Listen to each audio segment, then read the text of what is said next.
Iran ने Israel पर अब तक के सबसे बड़े हमले की प्लानिंग की है और यह हमला इतिहास बनाने की तैयारी भी है, यानी वो हमला जो पीढ़ियां तक याद रखेंगी। कुछ इसी तरीके का बयान खुद सर्वोच्च नेता खामेनेई की ओर से भी ईरान और अमेरिका के लिए दी गई है। तेहरान ने अपने हालिया बयान में यह साफ कहा है कि वह इजराइल से बदला जरूर लेगा और किसी भी वक्त मिसाइलें बेंजामिन नेतन्याहू के देश पर आग बरस सकती हैं। हालांकि ईरान के संभावित खतरे को लेकर नेतन्याहू सरकार अलर्ट पर जरूर है। यही कारण है कि अमेरिका से सैनिक भी एंटी मिसाइल सिस्टम, जिसका नाम थाड है, उसे संचालित करने के लिए इजराइल की धरती पर धमक चुके हैं। क्योंकि पिछली बार के ईरानी हमलों में इजराइल की एंटी मिसाइल सिस्टम को फेल होना पड़ गया था। ऐसे में अब एक बार फिर से ईरान की उन मिसाइलों की चर्चा तेज हो गई है जिनसे इजराइल को सबसे ज्यादा खतरा बताया जाता है। चर्चा है कि ये मिसाइल अब सजा भी दी गई है और इनको किसी भी वक्त इजराइल पर छोड़ा जा सकता है। हाल ही में ईरान के सर्वोच्च नेता अयातुल्लाह अली खामेनेई ने एक धमकी भी दी थी। इनमें इजराइल और अमेरिका को टारगेट करते हुए ईरान तथा उसके सहयोगियों पर किए जाने वाले हमलों का करारा जवाब देने की बात थी।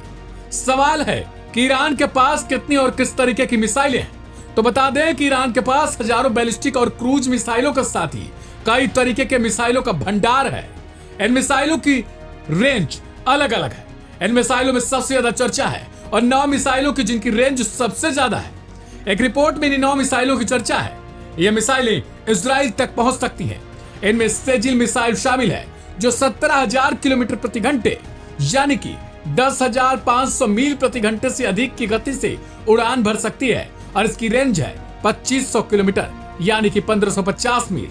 यह ईरान की एक मध्यम दूरी की बैलिस्टिक मिसाइल है।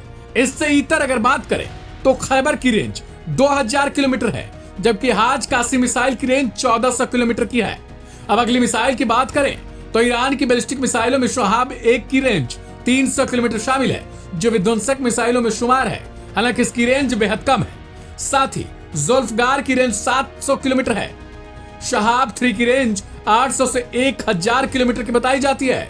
यहाँ एक और बात निकलकर सामने आई है कि ईरान ने इजराइल पर जिन मिसाइलों से 1 अक्टूबर को हमला बोला था, इनमें शहाब 3 मिसाइलें ही थी। एक साथ 150 से 200 मिसाइलों ने इजराइल के आसमान में दिवाली जैसे उजाला कर रखा था और चीख पुकार मच गई थी। हालांकि यहाँ सबसे दिलचस्प बात है कि ईरान के पास बैलिस्टिक ही नहीं बल्कि हाइपरसोनिक मिसाइलें भी शामिल हो चुकी हैं। ईरान ने जून 2023 में अपना पहला हाइपरसोनिक बैलिस्टिक मिसाइल फतह-1 तैयार कर लिया था, जिसका अर्थ है कि आवाज की गति से 5 गुना तेज यानी 6100 किलोमीटर प्रति घंटे की रफ्तार से टारगेट को हिट करेगी। इसके अलावा फतह-2 इसका अपग्रेडेड वर्जन है। यह अधिकतम 1500 किलोमीटर तक की रेंज में है। गौरतलब है कि ईरान के सर्वोच्च नेता अली खामेनेई ने कहा था कि दुश्मन चाहे यहूदी शासन हो या अमेरिका, वे जो कर रहे हैं उसका करारा जवाब निश्चित रूप से मिलेगा। इस रिपोर्ट में फिलहाल इतना ही। बाकी की तमाम अपडेट्स के लिए सब्सक्राइब करें लाइव हिंदुस्तान।